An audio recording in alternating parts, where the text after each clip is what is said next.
एक छोटे से गांव में सुमन नाम की एक औरत अपनी 8 साल की बेटी के साथ रहती थी। सुमन के पति का देहांत होने के बाद उस पर दुखों का पहाड़ टूट पड़ा। घर की सारी जिम्मेदारी सुमन के कंधों पर ही आ गई। अपनी बेटी को पढ़ाने के लिए और घर का खर्च चलाने के लिए उसे कुछ न कुछ तो करना ही था, तो उसने दही बेचने का काम शुरू कर दिया। वो गांव भर में घूमकर दही बेचा करती थी। सुमन सुबह से दही का मटका लेकर गांव भर में बेचने के लिए निकल पड़ती। दही ले लो, दही, ताजा मीठा दही, दही ले लो। उसका दही बहुत ही मीठा और ताजा होता था। लोगों को उसका दही बहुत पसंद आता था।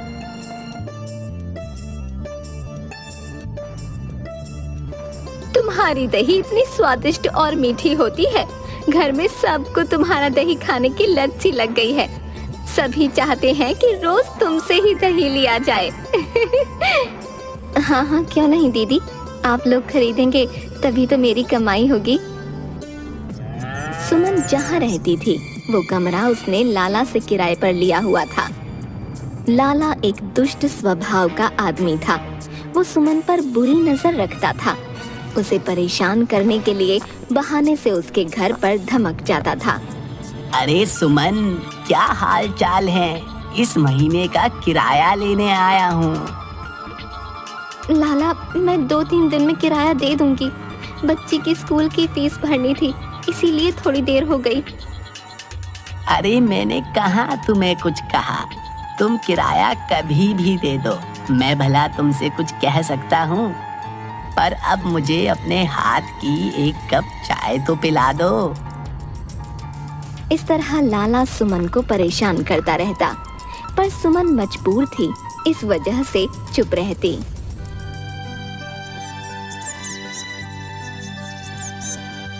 चलो बेटी, जल्दी से तैयार हो जाओ, मैं तुम्हें स्कूल छोड़ दूं, फिर मुझे दही बेचने भी तो निकलना है। बेटी को स्कूल छोड़ने के तुरंत बाद ही सुमन दही बेचने निकल जाया करती। दही ले लो, दही, ताजा मीठा दही। अरे सुमन, 10 रुपए का दही तो दे दो। क्या हुआ काकी, आज सिर्फ 10 रुपए का ही दही ले रही हो? क्या घर में कोई नहीं है? नहीं बेटा, आज घर पर कोई नहीं है। मेरी बहू और बच्चे 2 दिनों के लिए बाहर गए हैं, तो मैंने सोचा अपने लिए ही दही लेकर खा लेती हूँ। हाँ हाँ, दही से अच्छा भला और क्या होगा खाने के लिए। लो, 10 रुपए का दही ले लो। अच्छा, अब मैं चलती हूँ। इस तरह से गांव के लोग सुमन को बहुत ही प्यार करते और सुमन भी सबका हालचाल पूछती चलती। कुछ दिनों बाद सुमन के पड़ोस में एक औरत रहने आई। वो अकेली थी, उसका दुनिया में कोई नहीं था। बहन, मैं इस दुनिया में अकेली हूँ, तो मुझे अपना पेट भरने के लिए कुछ ना कुछ काम करना पड़ेगा। तुम दही बेचने का काम करती हो, उससे तुम्हें अच्छी खासी कमाई हो जाती है। हाँ हाँ, हम माँ बेटी के गुजारे लायक तो कमाई हो ही जाती है। मुझे किसी चीज की कोई कमी नहीं है। मुझे तो इस तरह का कोई काम नहीं आता। क्यों ना मैं भी दही बेचने का काम ही शुरू कर लूं? कुछ तो कमाई होगी ही, वही मेरे लिए काफी है। सुमन बहुत साफ दिल की औरत थी। उसने कविता को दही बेचने के बारे में अच्छी सलाह दे दी, जिससे कि उसका घर चल सके। अगले ही दिन से कविता भी दही बेचने के लिए गांव भर में घूमने लगी, पर उसका दही नहीं बिका। गांव के लोगों को सुमन का दही ही बहुत पसंद आता, इसलिए उन्होंने किसी और से दही लेने का कभी नहीं सोचा। सुमन का सारा दही बिकता देख कविता के मन में जलन की भावना आ गई और वो मन ही मन सोचती है, इस सुमन का सारा दही तो हाथों हाथ बिक जाता है, पर जब मैं दही बेचने निकलती हूँ तो मुझसे कोई नहीं लेता। इस तरह मेरा गुजारा कैसे चलेगा? मुझे कुछ ना कुछ तो करना ही होगा। कविता ने भी लाला से ही कमरा किराए पर लिया हुआ था। उसे तो किराया भरना भी मुश्किल हो रहा था।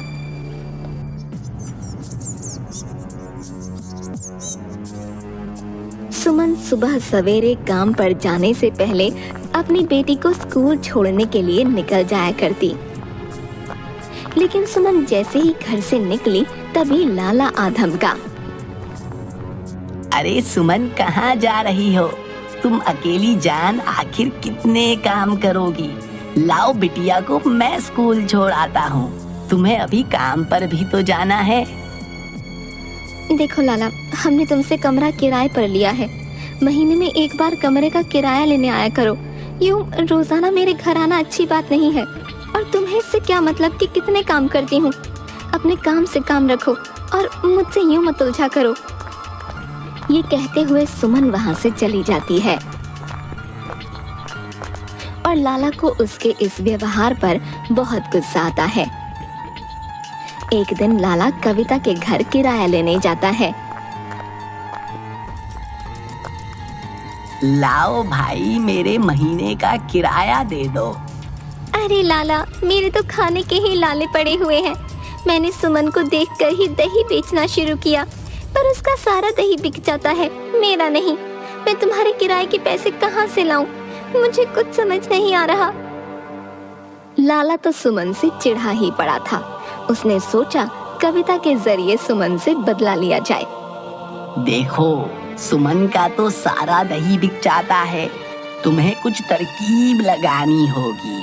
अपने फायदे के लिए तुम्हें कुछ जुगाड़ लड़ाना होगा। वो सुबह सुबह जब अपनी बेटी को स्कूल छोड़ने जाती है, शायद उस वक्त तुम कुछ कर पाओ। बाकी तुम जानो और तुम्हारा काम। ये कहकर लाला वहां से चला जाता है। अब देखना उस सुमन का क्या होता है। लाला से भिड़ेगी। कविता के दिमाग में गलत काम करने की सलाह भर जाता है।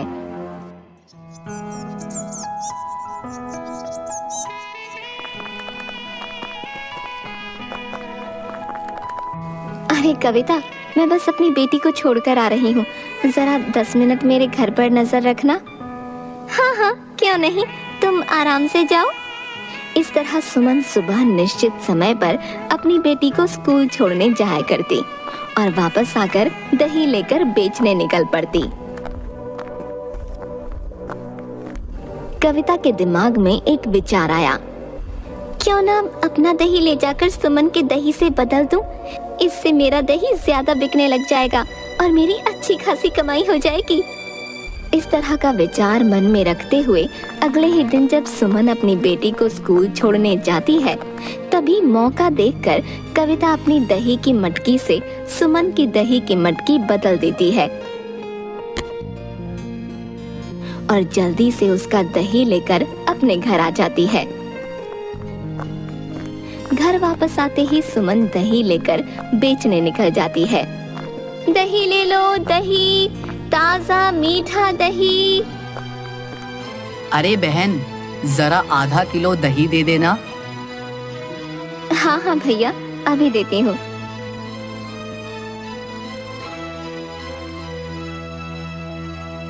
इस तरह से सुमन उस दिन भी अपना दही बेचकर घर वापस लौट आती है और दूसरी तरफ कविता भी सुमन का चुराया हुआ दही बेचकर वापस आ जाती है। अगले दिन भी कविता पहले दिन वाली ही हरकत करती है और मौका देखकर अपना दही सुमन की दही से बदल देती है।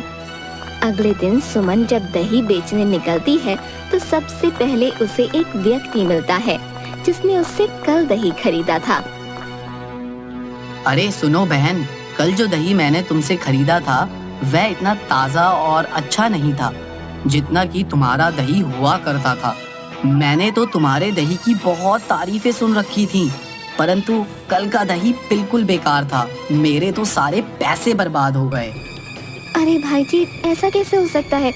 मेरा दही जैसा रोजाना होता है वैसा ही था। मैं तो रोज ताज़ा दही जमाती हूँ। आज तक मेरे दही में कोई शिकायत नहीं आई।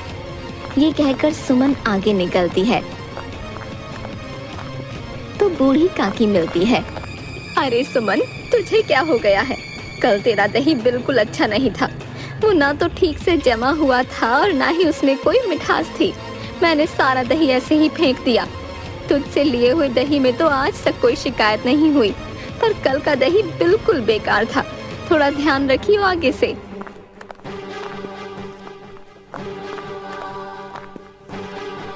सुमन जहाँ जहाँ भी दही बेच कर गई थी, सभी जगह से उसे दही में शिकायत मिली और आज के दिन उसका दही बिका भी नहीं। सुमन निराश और उदास होकर घर वापस आ जाती है। समझ नहीं आ रहा क्या हुआ। मैं तो हर रोज की तरह दही अच्छे से जमाती हूँ, लेकिन गांव वालों को पसंद क्यों नहीं आ रहा। उधर कविता का दही बिकना शुरू हो गया। इस तरह से उसका काम अच्छा चलने लगा और उसकी अच्छी खासी कमाई होने लगी। कविता मन ही मन बहुत खुश थी। ये तो बहुत अच्छा आइडिया लगाया मैंने। देखो मेरा सारा दही बिक जाता है और इस सुमन का दही नहीं बिकता। चलो मुझे क्या, मेरा तो काम हो रहा है। मैं इसी तरह इसे उल्लू बनाती रहूंगी। कुछ दिन इसी तरह चलता रहा और कविता का दही बिकता रहा। सुमन ये सब देखकर बहुत हैरान होती है। मेरा दही तो बिक नहीं रहा और गांव में कविता का सारा दही बिक जाता है। आखिर माजरा क्या है? कहीं इसमें कविता का हाथ तो नहीं? सुमन के मन में एक तरकीब आती है। वो जिस मटके में दही जमा रही थी उस पर नीचे की तरफ एक छोटा सा निशान लगा देती है और उसे हमेशा की तरह रख देती है। अगले दिन सुबह सुमन जब अपनी बेटी को स्कूल छोड़कर वापस आती है तो आते ही वो सबसे पहले अपनी दही की मटकी चेक करती है और देखती है कि वो जो निशान उसने मटकी पर लगाया था वो नहीं था। बस उसे सब समझ आ जाता है कि ये घटिया हरकत कविता ही कर रही है। वो कविता के घर जाती है ताकि वो उसकी मटकी चेक कर सके।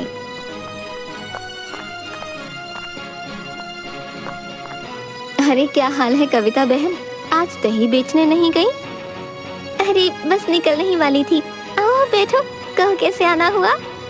मेरे घर में चीनी खत्म हो गई है, तुम मुझे एक कटोरी चीनी दे दो, मैं कल ही तुम्हें वापस लौटा दूंगी। हाँ हाँ क्यों नहीं, तुम 2 मिनट यहाँ बैठो, मैं अभी चीनी लेकर आती हूँ। सुमन ने कविता को बहाने से चीनी लेने भेजा था ताकि वो मटकी चेक कर सके। सुमन को जिस बात का शक था वो सही निकला। वो निशान लगी हुई सुमन की दही की मटकी कविता के घर में थी। सुमन को सारी बात समझ आ गई कि कविता ही उसकी दही की मटकी चुराकर अपनी दही की मटकी वहाँ रख देती है। तभी कविता चीनी लेकर वहाँ आ जाती है। लो बहन चीनी।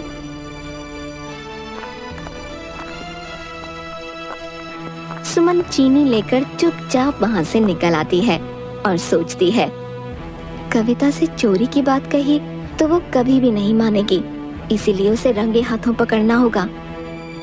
अगले दिन सुमन अपने आस पड़ोस के कुछ लोगों को इकट्ठा करके बात कहती है। देखिए, आप लोग तो मुझे कब से जानते हैं, मेरी किसी से कोई लड़ाई या झगड़ा नहीं है, पर इस कविता ने मेरे साथ बेईमानी की है।